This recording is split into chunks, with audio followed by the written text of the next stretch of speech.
So today I am going to start proteins, part of your biomolecule syllabus. Term protein was given by Berzelius. It is the most abundant biomolecules of the living system. Chief sources of proteins are milk, cheese, pulses, peanuts, fish, meat, soybean. Soybean is regarded as one of the richest source of protein. Proteins are required for growth and maintenance.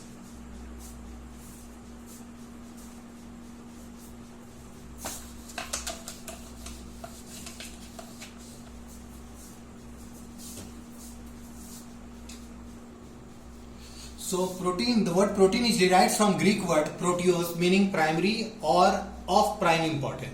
That means protein is very important for us. All proteins are polymers of alpha amino acids. Alpha amino acids are actually substituted methane, in which two functional groups are carboxylic group and amino group. One of the group is alkyl group or side chain, which changes in different amino acid. So there are 20 amino acids which are found in proteins, and by the permutation and combination of these 20 amino acids, more than 10 lakh different proteins can be synthesized. Amino acid contains carboxylic group as well as NH2 group. So these are the two functional groups that are present. The amino acid may contain other functional group, but these are fixed. If the number of NH2 group and COOH group is equal, then we call it neutral amino acid. If the number of NH2 group is more, then we call it basic amino acid. If the number of COOH group is more, then we call it acidic amino acids. So amino acid contain both NH2 group as well as the COOH group. COOH group is called carboxylic group, whereas the NH2 group is called amino group. R is the side chain. This can be of different nature in different amino acids. So 20 amino acids are found in proteins. They are also called as the alphabets of protein.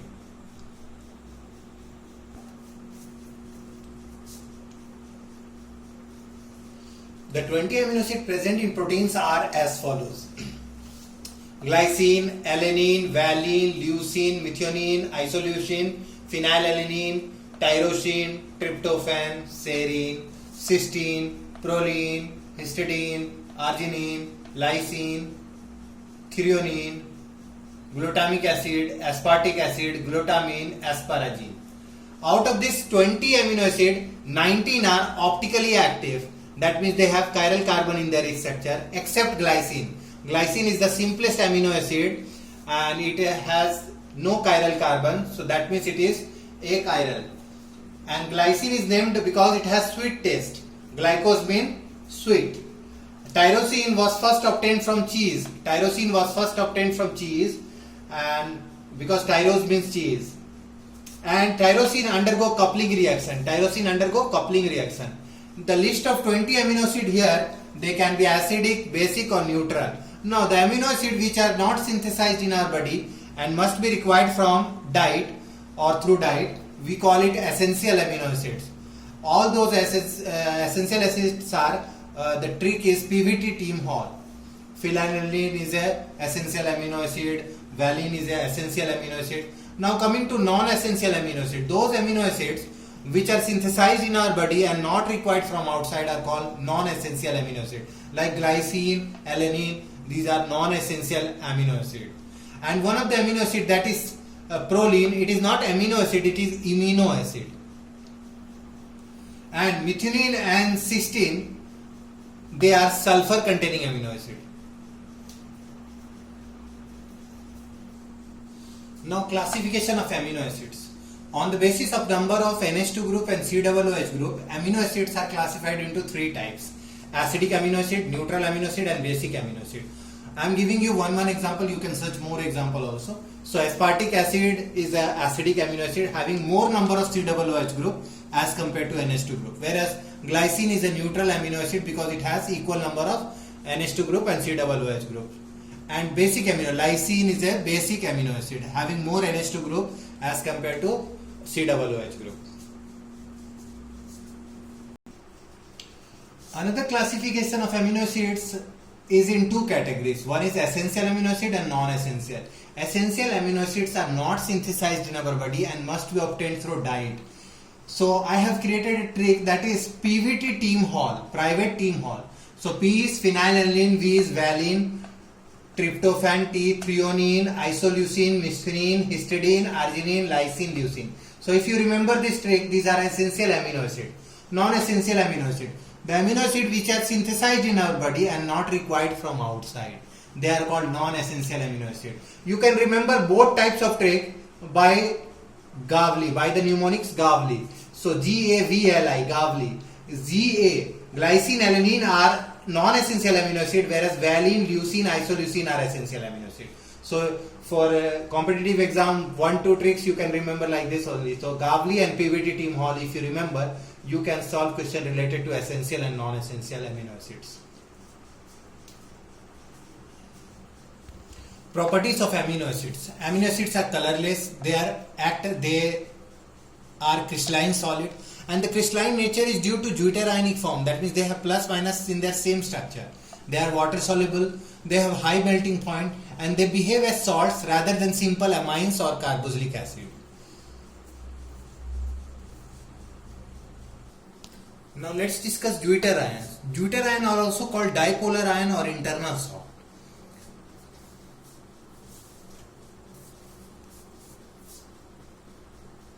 In aqueous solution, the carboxylic acid can lose a proton and an amino group can accept a proton, giving rise to a dipolar ion. This ion is called deuterion.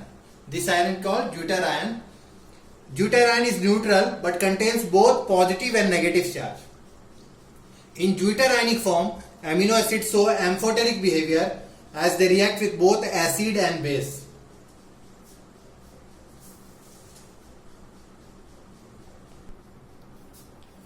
All amino acids are optically active except glycine, because in glycine the carbon is attached to two similar hydrogen. These exist as D or L configuration. DLN configuration is in relationship with glyceraldehyde. So most naturally occurring amino acids have L configuration. That means they have the NH2 group on left hand side as compared to if we compare with it glyceraldehyde. So in sugars we see that it is naturally occurring sugars are have D configuration, whereas the naturally occurring amino acids have L configuration.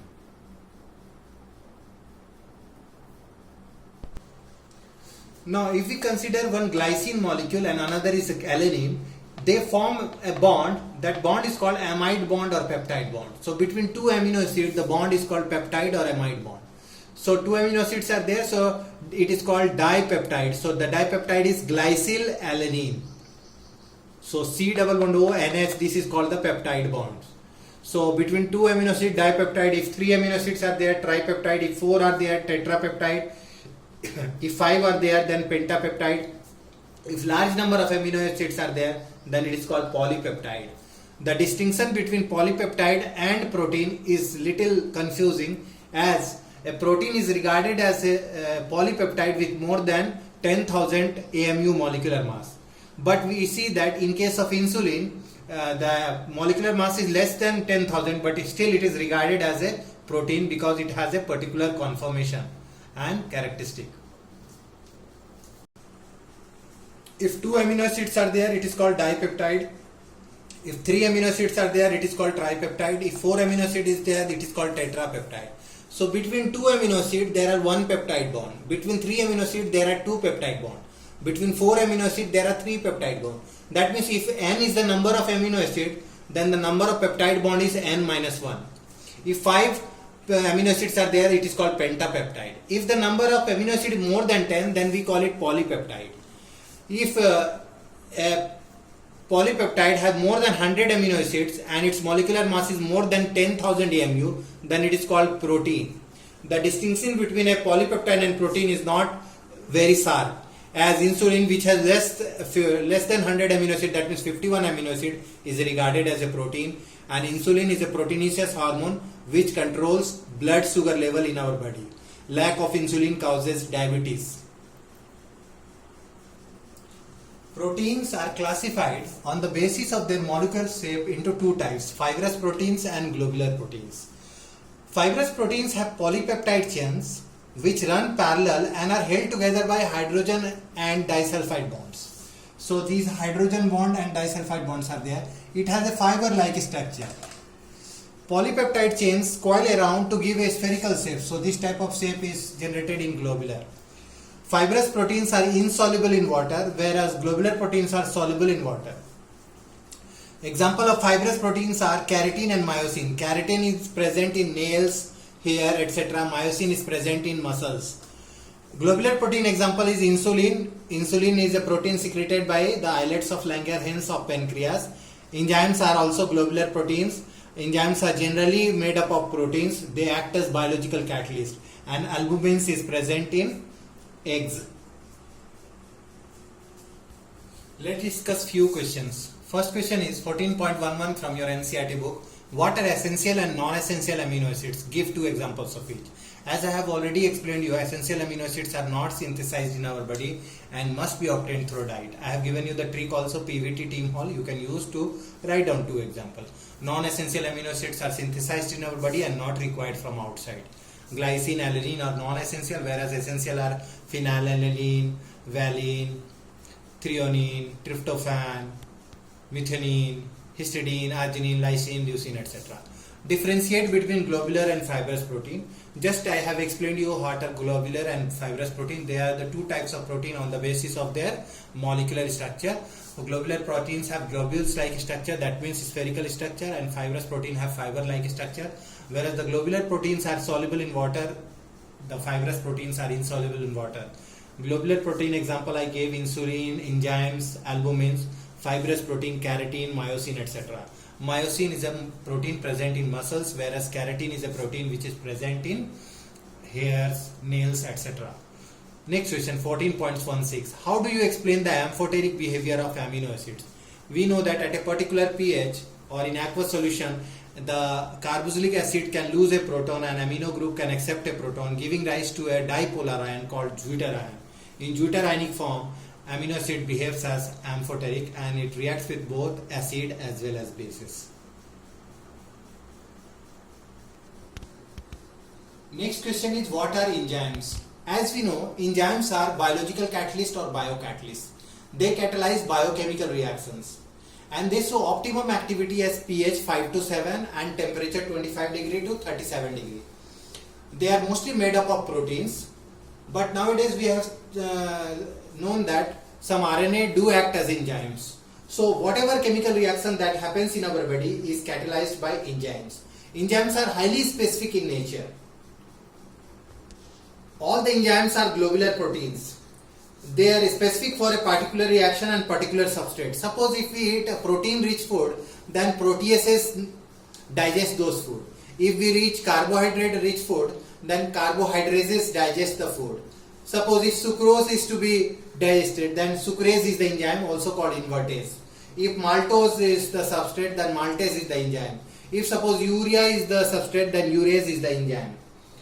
So maltase converts maltose into two molecules of glucose. Sometimes enzymes are also named after the reaction where they are used. For example, enzymes which catalyze the oxidation of one substrate with simultaneous reduction of another substrate are named as oxidoreductase enzymes. Most of the enzymes have their ending ase, like catalase, peroxidase, succinic dehydrogenase, lipase, protease, invertase, gymase, maltase, etc. Enzymes are required in minute quantities. They decrease the activation energy and therefore increase the reaction rate. Suppose we eat a one-time meal, it will be digested within 3.5 hours. If we don't have enzymes, it will take millions of years before the digestion actually take place, and we will be dead by that time. So let's see the mode of enzyme action. So enzyme reacts with substrate to form enzyme substrate complex. Enzyme substrate complex form enzyme intermediate complex. Enzyme intermediate complex form enzyme product complex. Enzyme product complex breaks into product and enzyme. This enzyme is free to catalyze the further reaction. So enzymes are required in minute quantity. They decrease the activation energy and they are highly specific in nature. A particular enzyme catalyzes a particular reaction and not all reactions.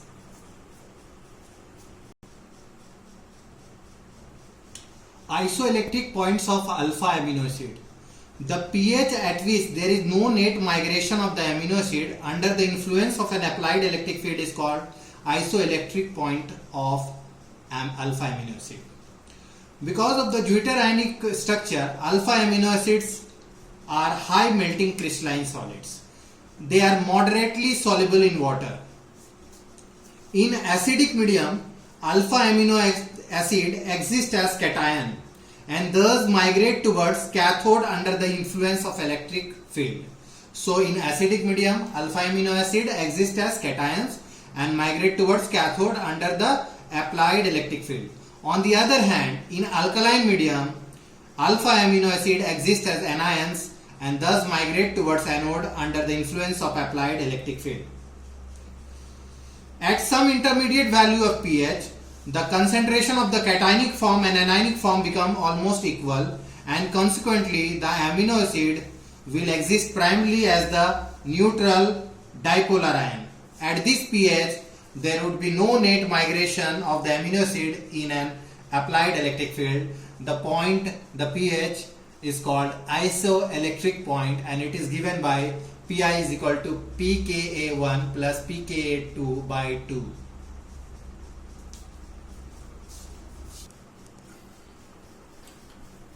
The isoelectric point of an alpha amino acid is calculated by Pi is equal to pKa1 plus pKa2 by 2. So let's see a few objective questions. Antibodies are. We know that antibodies are proteinaceous substance which neutralizes the antigens. So antibodies are proteins. The amino acids are the end product of the digestion of. We know that when proteins are hydrolyzed, we get amino acids. So amino acids are the end product of the digestion of proteins. Question number 3. The number of tripeptides formed by 3 different amino acids are: A is 3, B is 4, C is 5, D is 6. So let's see. Suppose we have 3 amino acid A, B, C. So what are the different possibilities or different amino acid tripeptides are formed? So we can write first type ABC, second type ACB. Now coming to the next type BCA, BAC. Third type is CAB and CBA. Is there any other possibility? No. That means the number of different tripeptides formed by 3 different amino acids are 6. The amino acids are represented by 3-letter word also, and they are also represented by 1-letter word. So you can see in the a table is given in NCERT where you can see. Suppose we have glycine. So glycine can be represented by GLY.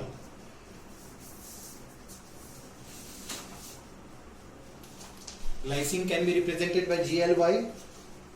Alanine can be represented by ALA. Valine can be represented as VAL. Leucine can be represented as LEU.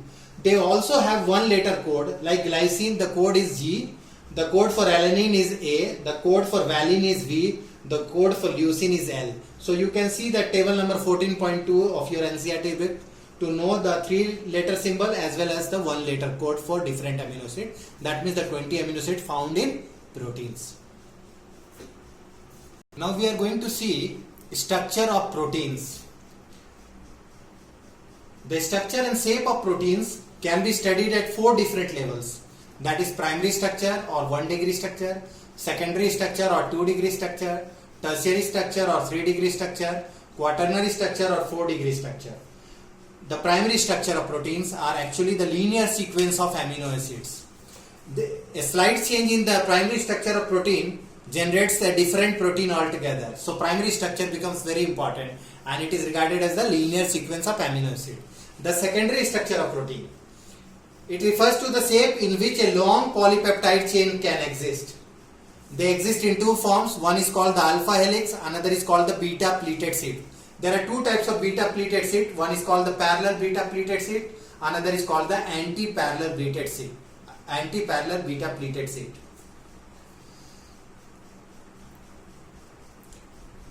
The alpha helix and beta pleated sheet arise due to the regular folding of the backbone of the polypeptide chain due to hydrogen bonding.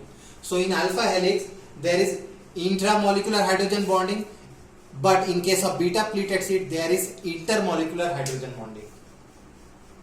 Alpha helix is the most common ways in which a polypeptide chain forms all possible hydrogen bond by twisting into a right hand screw with the NH group of each amino acid residue hydrogen bonded to the C double bond O, that is the carbonyl group of an adjacent term of the helix. Tertiary structure of protein, it is the overall folding of the polypeptide chain. These folding actually gives two molecular shapes, fibrous and globular. The main forces which stabilize the 2 degree and 3 degree structures of protein are the disulfide linkage, hydrogen bonding, van der Waals forces, and electrostatic force of attraction, also called salt bridge. Quaternary structure or 4 degree, that is the spatial arrangement of 2 or more polypeptide chains with respect to each other is called quaternary structure. You can analyze the structure of protein on the basis of the landline phone wires. If you stretch the wire, then it is the linear sequence of amino acid. If you loosen it, it will have a helical structure, that is the alpha helix and beta pleated sheet. If you leave it for some day, you will see that further folding happens, and that is called the tertiary structure. And if you leave the landline phone wire for 1 month or for a longer period of time, you will find that it is folded in a very unusual manner, and that is called the quaternary structure or 4 degrees arrangement. So if you see the structure of hemoglobin, which has 554 amino acid, so this quaternary structure, the protein becomes very functional. Any change in the primary structure results in a different type of structure, as we have seen in sickle cell anemia. A slight change in the beta chain results into sickle cell anemia. That means the shape of the RBC changes. Denaturation of proteins. Proteins found in a biological system has a unique 3-dimensional structure and biological activity, and such protein is called native protein. When a protein in its native form is subjected to physical change, like change in temperature or chemical change, like it is treated with formaldehyde, or temperature is changed, the hydrogen bonds are disturbed. Due to this, the globules unfold and helix get uncoiled, and protein loses its biological activity. So during denaturation, 2 degree and 3 degree structure is destroyed, but 1 degree structure remains intact.